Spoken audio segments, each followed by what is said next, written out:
two great trends in the early 19th century that drew wide commentary from most Americans and provoked a remarkable degree, actually, of anxiety. On the one hand was democratization of politics, and on the other hand was economic development. And these two forces were often seen as opposing one another as more and more Americans, particularly white men, got the right to vote in the 19th century. So too did the economy expand. So too did more money end up in the hands of the wealthiest as they benefited from the economic development that occurred in America as a result of the market revolution. And many were concerned that economic development would enrich a small minority while undermining the broad social equality among white men in America, who, regardless of whether they owned property or not, had all been enfranchised.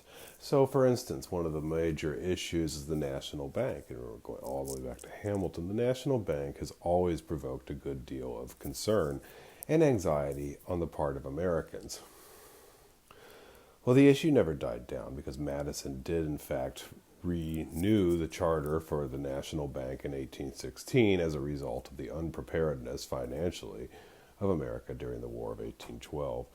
But the same old fears arose. Did a national bank pick winners and losers by being able to set policy, by being able to pay for certain promissory notes with gold and others not? Was the bank choosing who would be the winners and the losers in this new economy? Would deal making with businessmen corrupt statesmen who acted in their own interests rather than for the public good?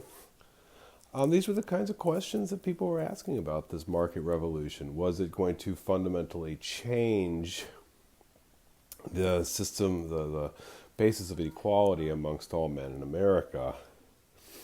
Of course, there are those people, on the other hand, who feared too much democracy. If you think back to the founding fathers had always acted to incorporate the people into their government in at least some capacity, but there were also ways of distancing the operation of government from the vox populi.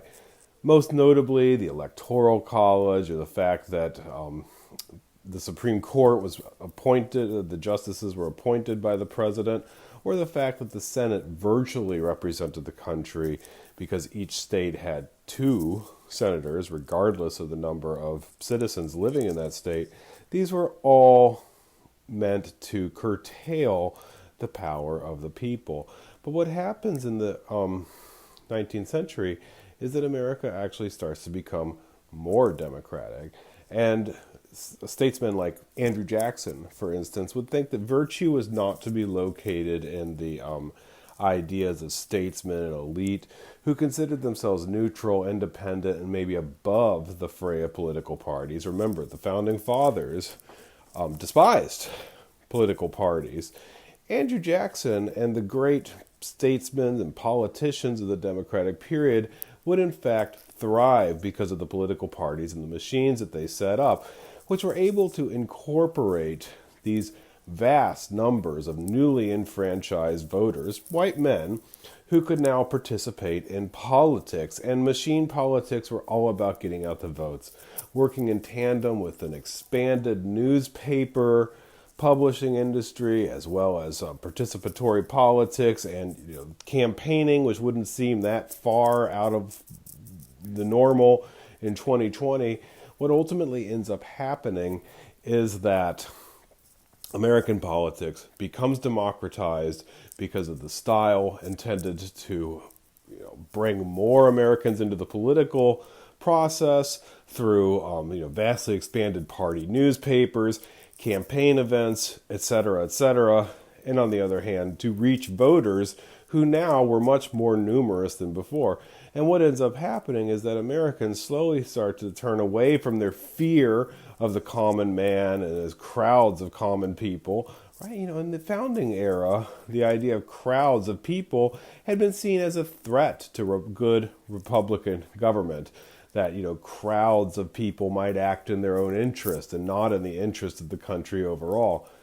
There's a change now. Now it is starting to be seen that virtue And the hallmarks of a good governance can be located not despite the people, but because of great people, mobs of not mobs, but great numbers of people who are now entering the government.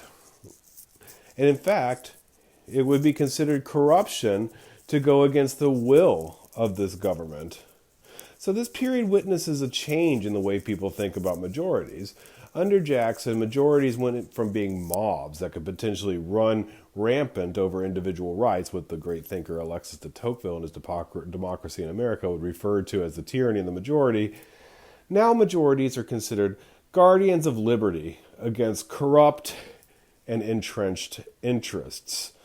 In any case, as the key issues that were surrounding economic development and democracy that really defined political discourse in the 1820s through the 1840s, which broadly can be described as the market revolution or politically as the age of Jackson. Other issues were largely kept to the margins, debates about taxes, public works, banking policies.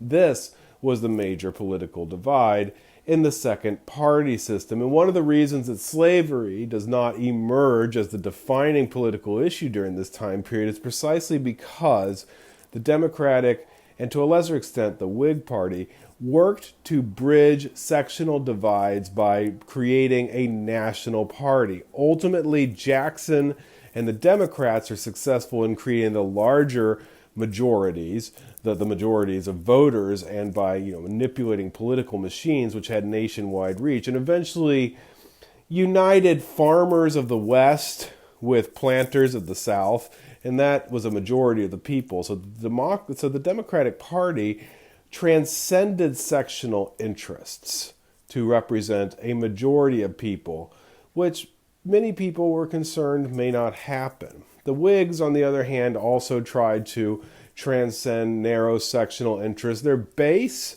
was in New England, but on occasion the Whigs were able to reach out and include people from other parts of the nation in their attempt to find a national platform which transcended the sectional divides, particularly over slavery, that threatened the stability of the newly independent United States. The Missouri Compromise is, in 1819, 1820, is really the last sort of sectional debate about slavery which is going to occur during this period. Now, make no mistake about it. I mean, abolitionism comes into being in the 1820s and is really crystallized by 1830 with the publication of William Lloyd Garrison's Liberator. But as a national issue, slavery becomes subsumed to these issues which are more concerned about democracy and the development of the economy, largely dealing with the fallout of the market revolution.